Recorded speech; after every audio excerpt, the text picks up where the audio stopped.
Do you want to know how you can check or access your betting history? If yes, then this video is for you. Hello and welcome to TechTube. It's your host back again with yet another interesting tutorial video. In this video, I'm going to teach you how you can check your betting history.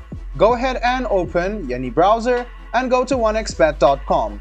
Make sure that you are logged into your account and hover around my account, which is over here, and click on Bet History.